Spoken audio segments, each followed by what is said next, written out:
Before we begin, settle into your bed. Let your shoulders sink into the mattress. Let your eyelids grow heavy.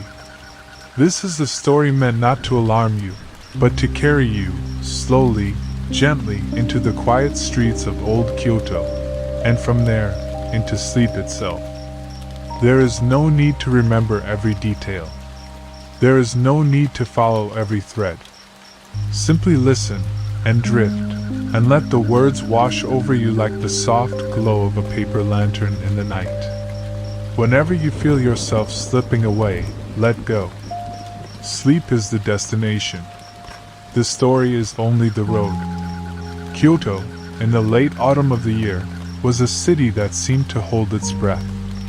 The leaves of the ancient maples had turned to crimson and gold, and they fell slowly, like soft rain, covering the stone paths and the temple steps in a carpet of fire. The air was cool and still, carrying the scent of wood smoke and damp earth, of incense from distant shrines and the faint, sweet fragrance of chrysanthemums. The streets of Kyoto were narrow and winding, lined with wooden houses that had stood for centuries. Their walls were darkened by time and weather, their roofs curved like the wings of sleeping birds.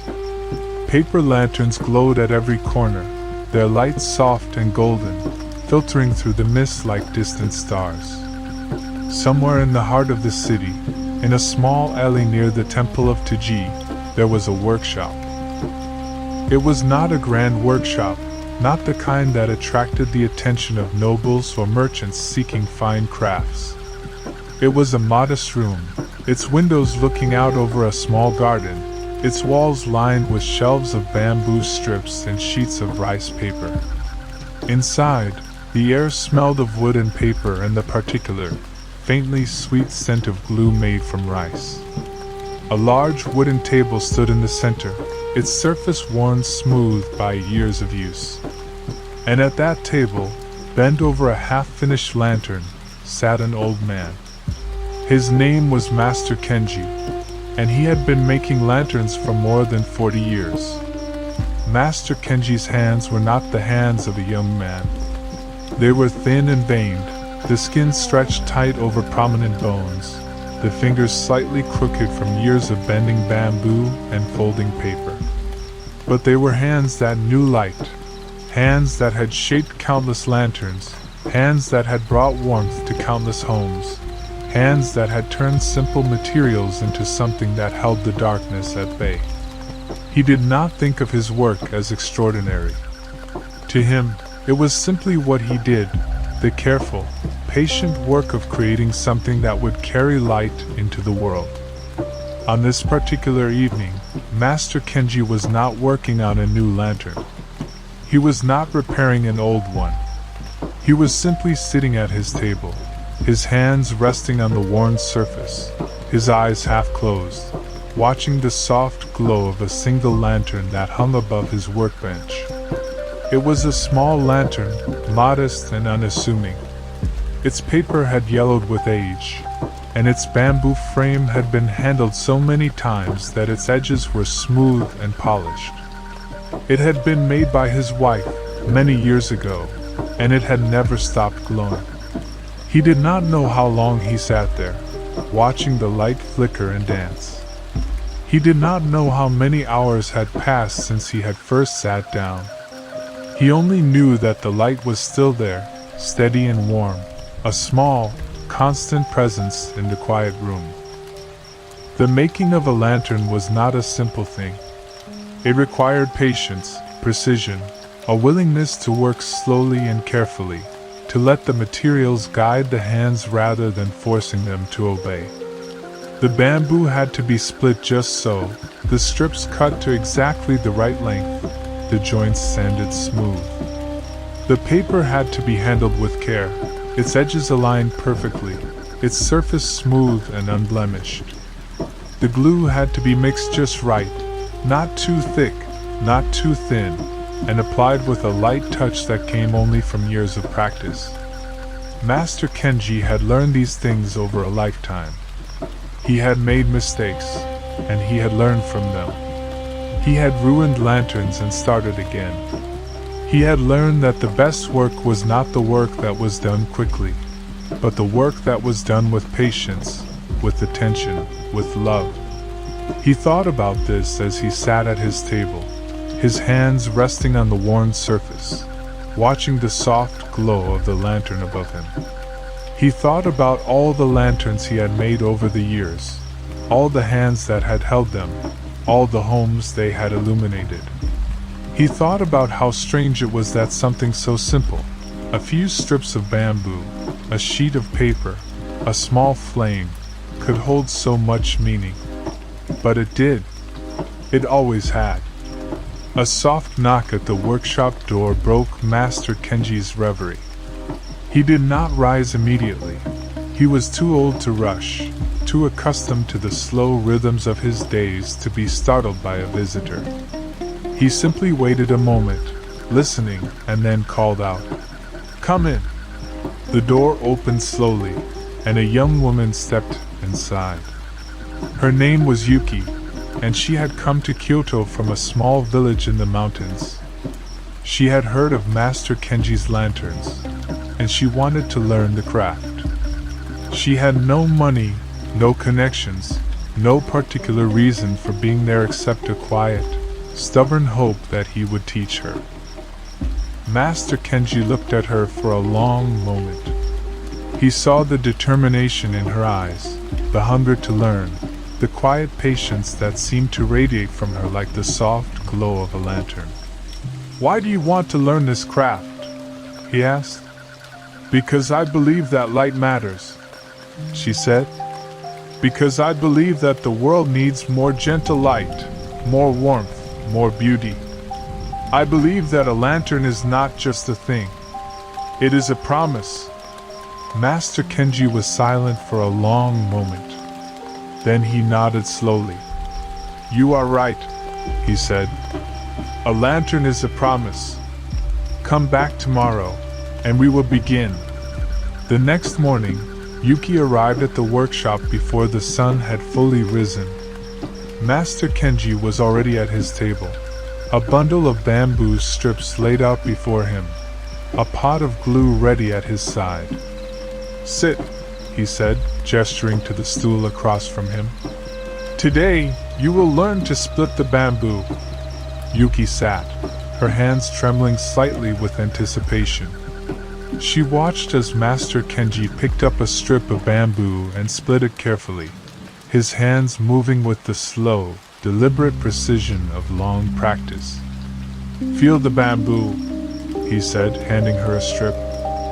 "Feel its grain, its texture, its life. It is not just a material. It is a living thing, and it will teach you if you are willing to learn." Yuki took the bamboo in her hands, and she closed her eyes, letting her fingers explore its surface. She felt the smoothness of the outer bark, the slight ridges where the fibers ran, the subtle warmth of the wood against her skin. "I feel it," she said softly. "I feel its life." Master Kenji nodded.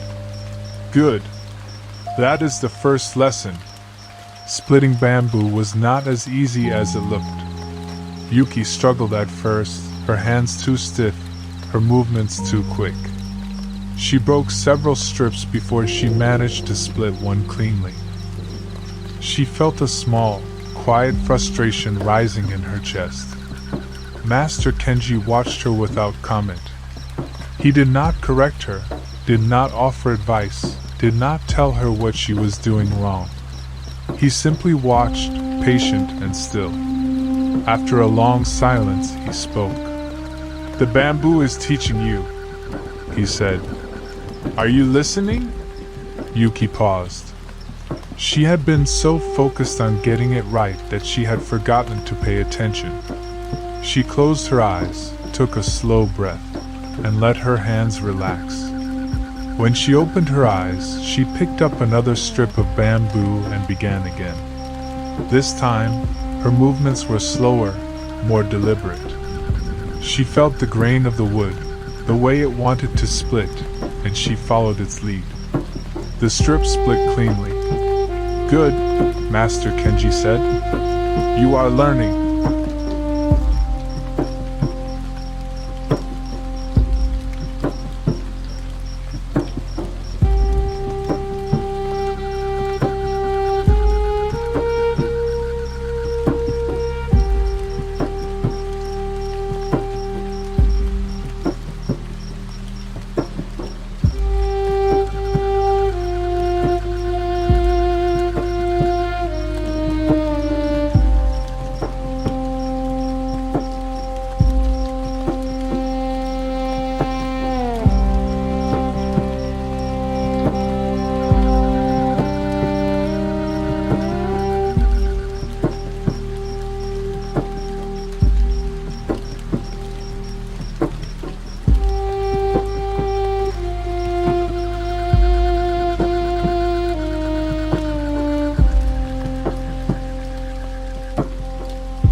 next lesson was the paper.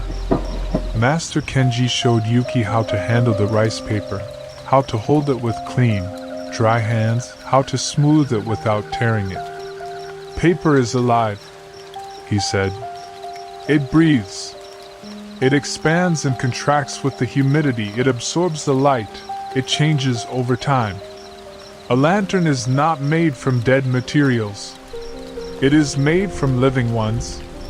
Yuki watched his hands as they moved across the paper, smoothing it gently, aligning its edges with care. She noticed the way his fingers seemed to speak to the paper, to listen to it, to understand it. "How do you do that?" she asked. "How do you make it look so easy?" Master Kenji smiled. "It is not about making it look easy," he said. "It is about letting the paper teach you. It will tell you what it needs if you are willing to listen." As the days passed, Yuki learned more about the craft. She learned to cut the bamboo, to shape the frame, to attach the paper with careful, even strokes of glue. She learned to work slowly, to be patient, to let the materials guide her. But she also learned about Master Kenji. She learned about his wife, who had died many years ago. She learned about the lantern he had made for her, the one that still hung above his workbench. "She was the reason I started making lanterns," he told her one evening, as the sun set over the rooftops of Kyoto. "She believed that light was the most important thing in the world. She believed that even the smallest light could make a difference." Yuki looked at the lantern, its light flickering softly in the twilight, and she felt a small, quiet warmth in her chest. "She was right," she said. Master Kenji nodded slowly. "Yes," he said. "She was." Master Kenji taught Yuki that a lantern was not just a thing. It was a promise. A promise that even in the darkest of nights, there would be light. A promise that someone had cared enough to create something beautiful, something warm, something that would endure. "A lantern is a prayer," he said. "It is a hope made visible. Every time you light a lantern, you are saying to the world, I believe that there is still goodness here. I believe that the darkness will not win." Yuki thought about these words as she worked. She thought about all the lanterns she had seen in Kyoto, glowing softly in the night, each one a small act of hope, a small defiance of the darkness. She was beginning to understand why Master Kenji had spent his life making lanterns. It was not just about the craft. It was about the meaning behind the craft. It was about the light. One afternoon, while Master Kenji was showing Yuki how to attach the paper to a new lantern frame, a young woman arrived at the workshop. She was his daughter, Ayumi, and she had come to visit her father.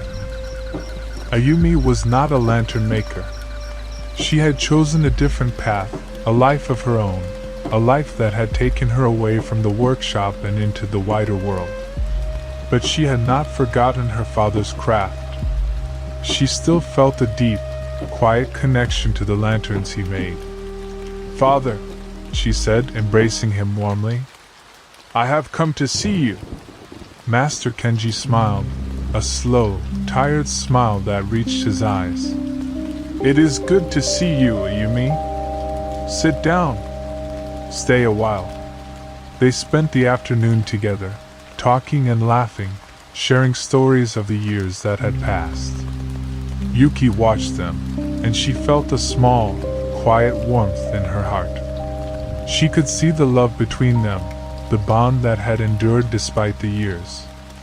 And she understood, in that moment, that a lantern was not just a thing of bamboo and paper. It was also a thing of memory and love, a thing that carried the warmth of those who had made it and those who had held it. As the evening fell, Master Kenji lit the lantern above his workbench. Its light spread through the workshop, soft and golden, casting long, gentle shadows on the walls. Ayumi watched the light, and her eyes grew distant. "I remember this light," she said softly.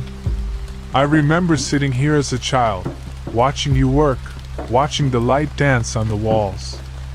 I remember feeling safe, feeling warm, feeling like nothing could hurt me as long as this light was burning." Master Kenji nodded slowly. "The light is still burning," he said. "It will always be burning." Ayumi looked at her father, and she smiled. "I know," she said. "That is why I came back." Master Kenji was not young anymore. His hands had grown unsteady, his eyes less sharp, his strength diminished. But he still came to the workshop every morning, still sat at his table, still worked on the lanterns that had become the center of his life. He thought about the years that had passed, the many lanterns he had made, the many lives they had touched. He thought about his wife, and the lantern she had given him, and the light that had never stopped burning. He thought about Yuki and Ayumi, and all the people who had come to his workshop over the years. He thought about the stories they had shared, the hopes they had carried, the light they had carried with them when they left. He was grateful for all of it. He was grateful for the work, and the people, and the city. He was grateful for the quiet, steady rhythm of his days, the simple pleasure of doing work he loved, the deep satisfaction of creating something that would last. There was one lantern in the workshop that Master Kenji had never finished. It was a large lantern, its frame already assembled, its paper cut and ready to be attached. But he had never completed it. He had left it unfinished, untouched, waiting for a moment that had never come. Yuki noticed it one afternoon. "Master Kenji," she said, "what is this lantern?" Master Kenji looked at the unfinished lantern, and for a long moment he did not speak. Then he said, "It was meant to be a gift for my wife. I was making it for her when she died. I could not finish it. I could not bring myself to complete something she would never see." Yuki was silent for a long moment. She looked at the unfinished lantern, its frame waiting for paper, its bamboo strips still uncut, and she felt a small, quiet sadness. "Would you like me to finish it?" she asked. Master Kenji looked at her, and his eyes grew soft. "Perhaps," he said. "Perhaps it is time." Master Kenji's wife had been named Hana. She had been a quiet woman, a gentle woman, a woman who had loved the light. She had been the one who first taught him about lanterns, who showed him how to feel the bamboo and listen to the paper, who taught him that a lantern was not just a thing but a promise. She had died on a winter evening many years ago. The snow had been falling thick and fast over the rooftops of Kyoto, and she had been sitting by the window, watching the flakes drift down. She had turned to him and smiled, and then she had closed her eyes, and she had simply stopped. He had not been able to finish the lantern. He had tried in the weeks after her death, but his hands had refused to move, his heart had refused to let go. The lantern had sat unfinished on his workbench, a reminder of what he had lost. But now, looking at Yuki, he felt a small, quiet shift in his heart. Perhaps it was time. Perhaps it was time to let the lantern be finished. Perhaps it was time to let go. Yuki worked on the lantern over the following days. She cut the paper carefully, aligning its edges with precision. She mixed the glue with the exact right consistency, applied it with a light touch, smoothed the paper onto the bamboo frame with gentle, even strokes. Master Kenji watched her work, and he felt a small, quiet warmth in his chest. She was a good student, a patient student, A student who understood that the craft was not just about skill but about heart.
You are doing it well, he said.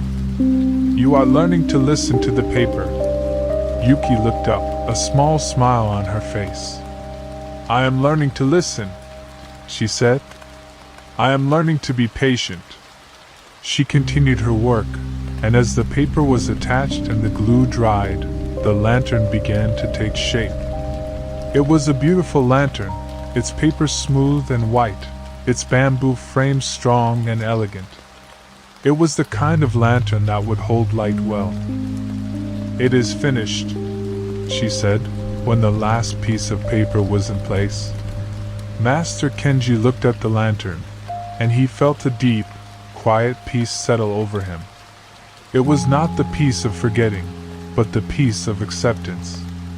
The lantern was finished. His wife would not see it, but that was all right. The lantern would still hold light. The light would still shine. That evening, Master Kenji lit the lantern. The flame caught, flickered for a moment, and then steadied. The light spread through the workshop, soft and gentle, illuminating the shelves of lanterns and the worn surface of the table. Yuki watched the light, and she felt a small, quiet joy. She had completed something that had been left unfinished for so long. She had helped Master Kenji find a small measure of peace. It is beautiful, she said softly. Master Kenji nodded. It is, he said. It is the most beautiful lantern I have ever seen. He did not say that it was beautiful because of the craftsmanship, or because of the materials, or because of the light. He said it was beautiful because of what it represented, the love that had not died, the promise that had been kept. The days passed, and Yuki continued her apprenticeship. She learned to make lanterns of all shapes and sizes, from small hand-held lanterns to large temple lanterns that would hang from the eaves of shrines. She learned to work with different types of paper, different types of bamboo, different types of glue. But she also learned something else. She learned that the lanterns she made carried a part of her with them. Every lantern held a piece of her attention, a piece of her patience, a piece of her love. The lanterns were not just things. They were extensions of herself, small pieces of her soul that would continue to shine long after she had moved on. She thought about Master Kenji, and the lantern he had made for his wife, and the light that had never stopped burning.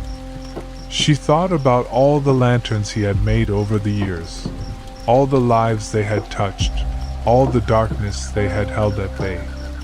She was beginning to understand why he had dedicated his life to this craft. It was not just about the work. It was about the meaning behind the work. It was about the light. One afternoon, a stranger came to the workshop. He was a young man, tired and disheveled, his clothes dusty from travel. He had lost his way in the winding streets of Kyoto, and he had been wandering for hours, unable to find his destination. "I am looking for the temple of Taiji," he said. "Can you tell me how to find it?"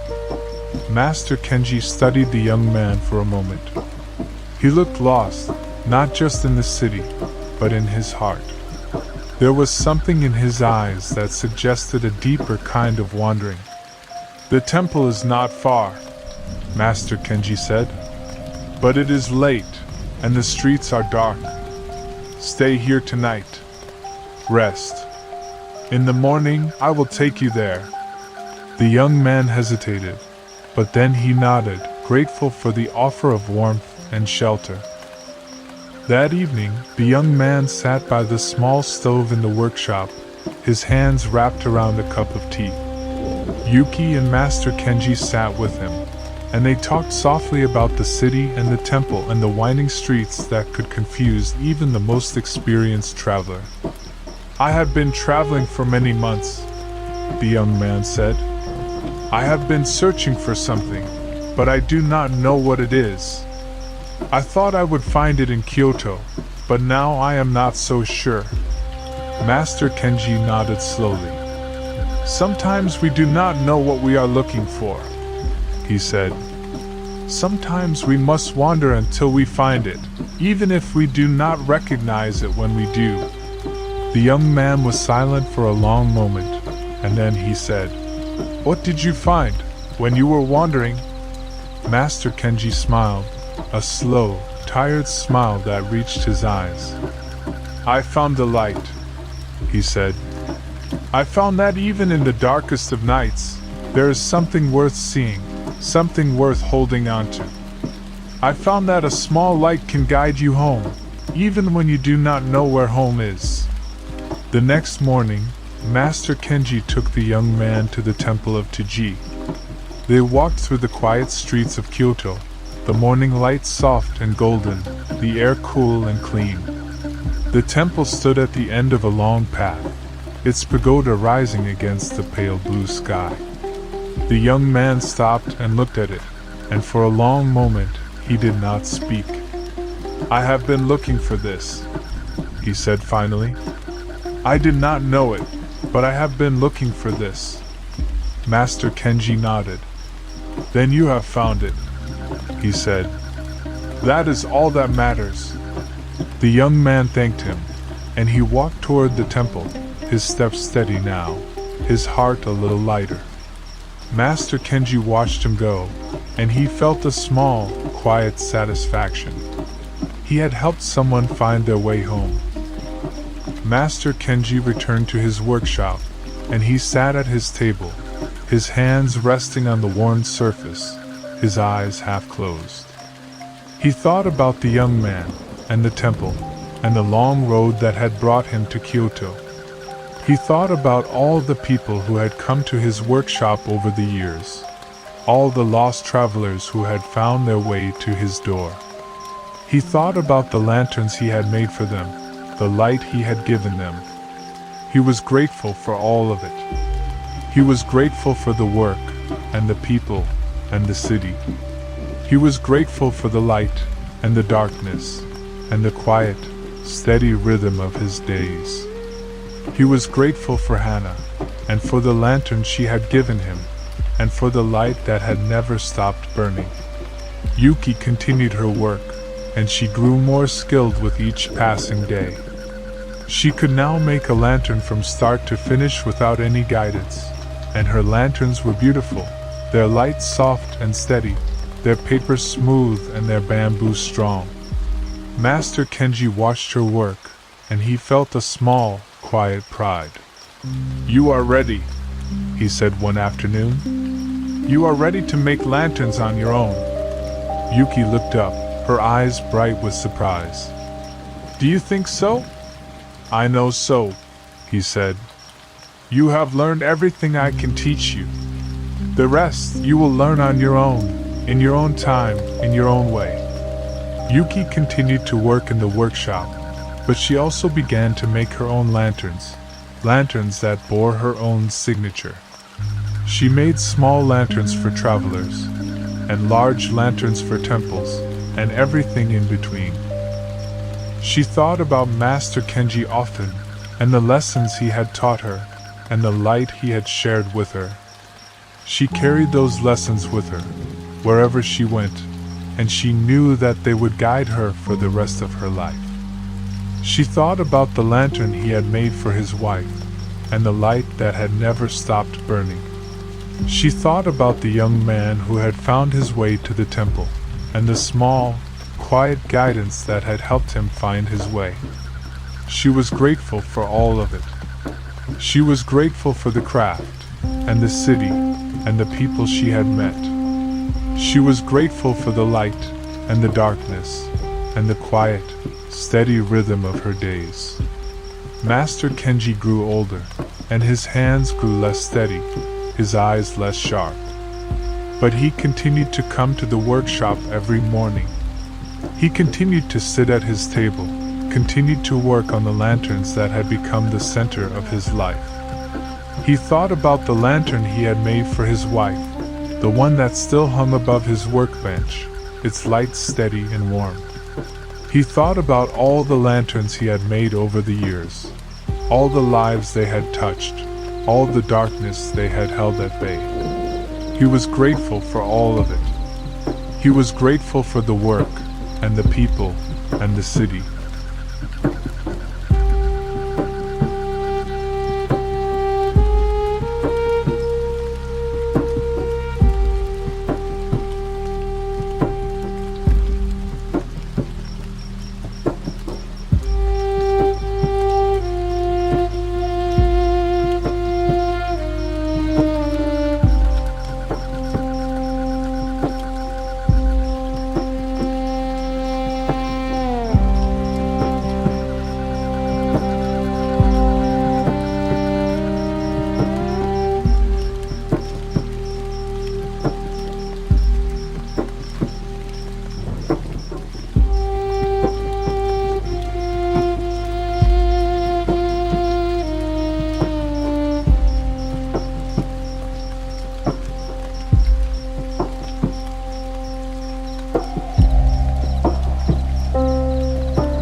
He was grateful for the light, and the darkness, and the quiet, steady rhythm of his days.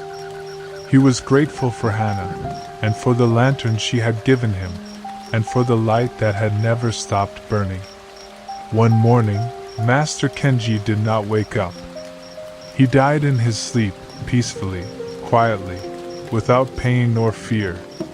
Yuki found him the next morning, his face peaceful, his hands resting on the worn surface of his table. She sat beside him for a long time, her hands folded in her lap, her eyes soft with tears. She thought about all the years she had spent with him, all the lessons he had taught her, all the light he had shared with her. She was grateful for all of it. She was grateful for the time she had been given, the years she had spent learning from him, the love he had shown her. She rose from her seat, and she walked to the lantern above his workbench. She lit it, and its light spread through the workshop, soft and golden, illuminating the shelves of lanterns and the worn surface of the table. The light would continue to burn. That was what Master Kenji had taught her. The light would continue to burn, long after the hands that had made it were gone. Yuki sat in the workshop for a long time after Master Kenji's passing. The silence was deep and heavy, but it was not an empty silence. It was full, rich with the memory of his presence, the weight of his years, the warmth of his light. She looked around the room, at the shelves of lanterns, at the worn surface of the table, at the small stove in the corner. She could almost see him there, his hands resting on his knees, his eyes half closed, listening to the soft sounds of the city outside. She thought about all the lessons he had taught her, not just about lanterns, but about life. He had taught her patience and attention and the quiet, steady rhythm of doing work that mattered. He had taught her that even the smallest light could make a difference, that even the simplest act of kindness could hold meaning. She was grateful for all of it. She was grateful for the years she had spent with him, the hours she had spent watching his hands move through the bamboo and paper, the quiet, steady presence of his guidance. And she knew now that it was her turn to carry on his work. The days that followed were quiet and peaceful. Yuki continued the work of the workshop, making lanterns for the people who came to her door. She worked with the same care and attention that Master Kenji had taught her. Her lanterns grew more beautiful with each passing day. She thought about him often, about the way his hands had moved, the way his eyes had softened when he spoke of his wife, the way his voice had carried the weight of years and the lightness of hope.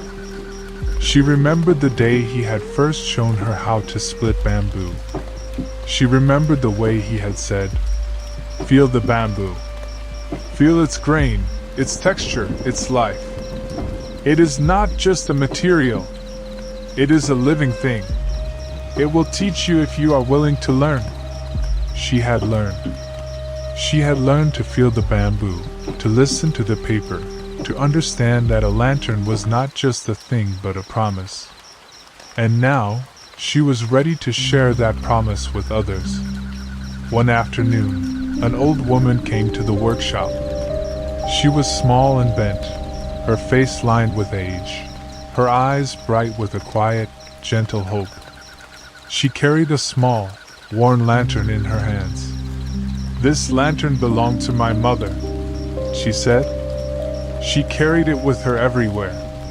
It was her companion, her guide, her light in the darkness. "But it is old now, and it is broken, and I do not know how to fix it." Yuki took the lantern in her hands, and she examined it carefully. It was a simple lantern, but it had been made with care, its paper smooth and its bamboo strong. It had been made by someone who understood the craft, someone who had put their heart into their work. She felt a small, quiet connection to the unknown maker. She did not know who they were, but she understood them. She understood the love that had gone into this lantern, the attention that had shaped its form, the hope that had filled its light. "I will fix it," she said. "I will make it whole again." Yuki worked on the old lantern for several days. She carefully removed the torn paper. She repaired the cracked bamboo, reinforcing it with new strips, smoothing its edges with sandpaper. She cut new paper, matching the color and texture of the old, and she attached it with the same care that the original maker had used. When the lantern was finished, she held it up to the light. It was whole again, its paper smooth and unblemished, its bamboo frame strong and elegant. It was as if it had been reborn. The old woman came to see the finished lantern, her eyes filled with tears. "It is beautiful," she said. "It is just as I remembered it. My mother would be so happy." Yuki felt a small, quiet warmth in her chest. She had not just fixed the lantern. She had restored a memory. She had given someone back a piece of their past. The old woman's name was Mitsuko, and she had been carrying her mother's lantern for more than 50 years. It had been her companion through all the difficult times, all the lonely nights, all the moments of doubt and fear. It had been a small, steady light in the darkness, a reminder that she was not alone. "I have carried this lantern through many storms," she said. "Through the war, through the loss of my husband, through the years of raising my children alone. It has always been with me, a small, quiet presence, a promise that the light would not go out." Yuki listened, and she felt a deep, quiet respect for the old woman. She had carried her light through so much, had held on to hope even when everything seemed dark. She understood, now, why the lantern mattered so much to her. "I am honored to have repaired it," Yuki said. "It is a beautiful lantern, and it has held its light well." Mitsuko smiled, a warm, grateful smile that reached her eyes. "It has held its light well," she agreed. "And now, thanks to you, it will continue to hold its light for many more years." Mitsuko stayed for tea, and she told Yuki about her mother, a woman who had been a lantern maker herself, many years ago. She had been known throughout the city for the quality of her work, the beauty of her lanterns, the care she put into every piece. "She was the one who taught me that light matters," Mitsuko said. "She used to say that a lantern is not just a thing, it is a promise. A promise that even in the darkest of nights, there will be light." Yuki smiled. "Master Kenji said the same thing," she said. "He said that a lantern is a promise, a hope made visible." Mitsuko nodded slowly. "Then you have learned from a wise teacher," she said. "And you are carrying on his work, just as I am carrying on my mother's." After Mitsuko left, Yuki sat in the workshop, thinking about all the connections that had been made through the craft of lantern making.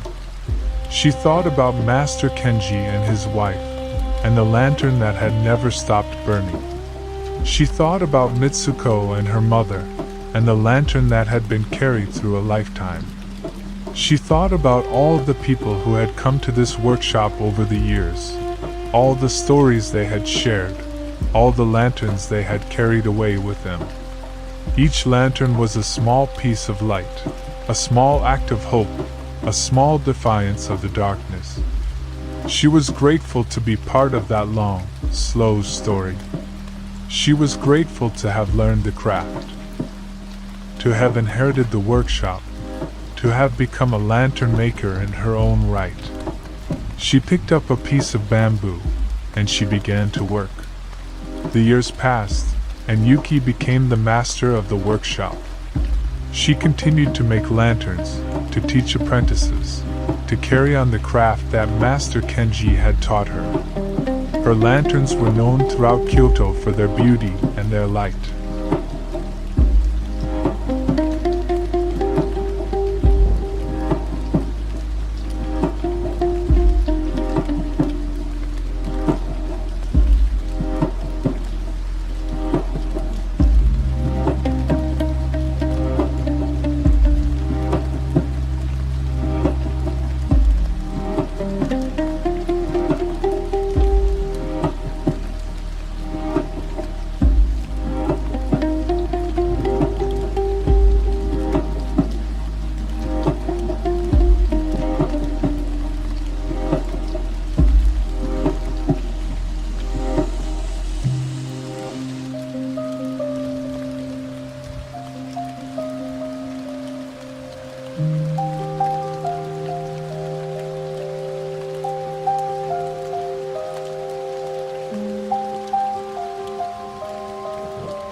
People came from far away to buy them. She thought about Master Kenji often, and she felt a small, quiet warmth in her heart. He was gone, but he was still present, still alive in the lanterns she made, in the lessons she taught, in the love she shared.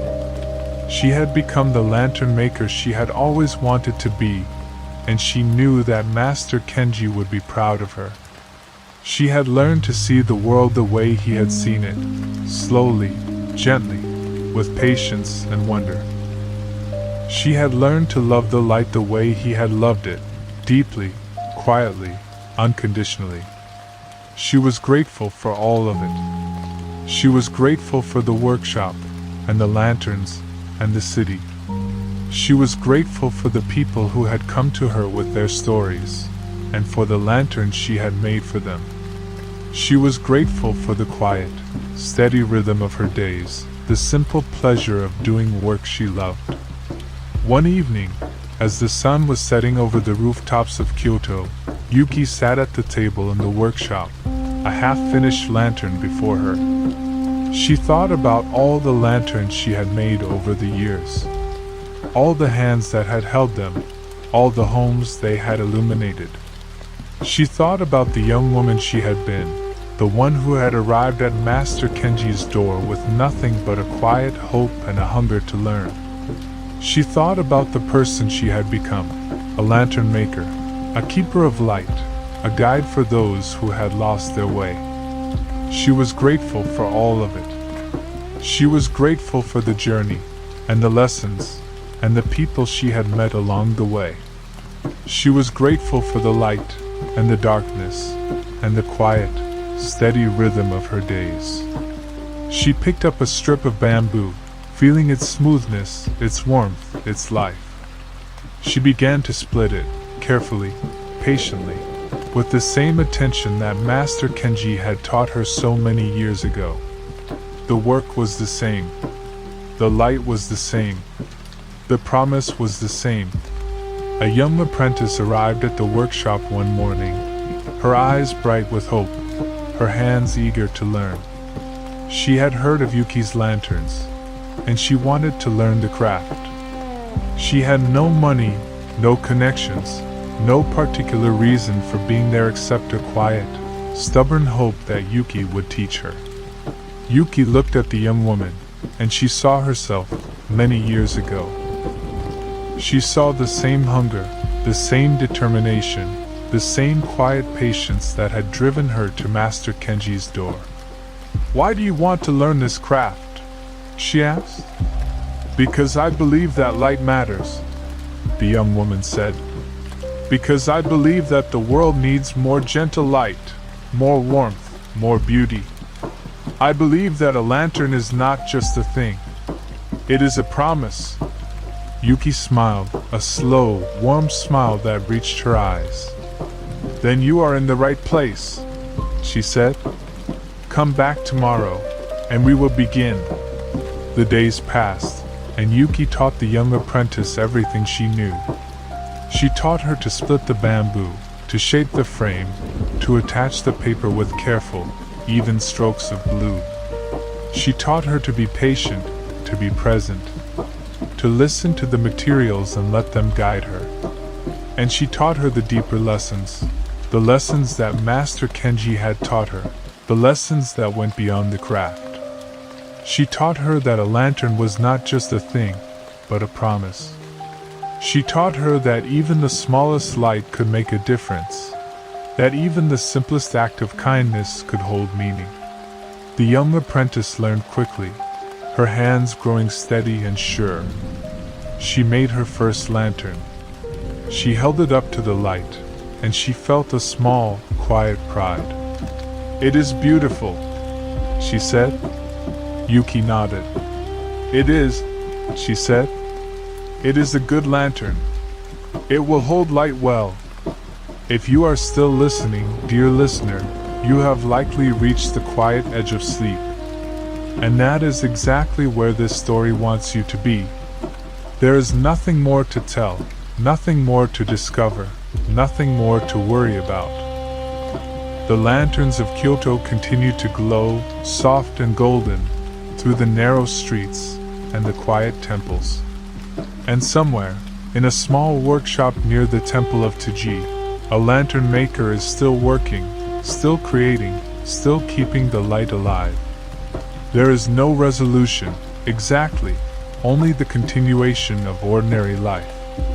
Of ordinary days and ordinary nights, of the slow, steady work of making light. And that, perhaps, is the truest kind of story, not one that ends with a dramatic climax, but one that simply continues, quiet and faithful, long after the listener has drifted into sleep. Good night, dear listener. Sleep well. The lanterns will still be glowing in the morning, soft and golden, their light a small, steady promise. Even in the darkest of nights, there is something worth seeing, something worth holding on to. But for now, there is only the soft glow of a paper lantern, and the quiet, steady rhythm of a story well told. The work continues. The light continues. The promise continues. And until we meet again, just sleep.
you.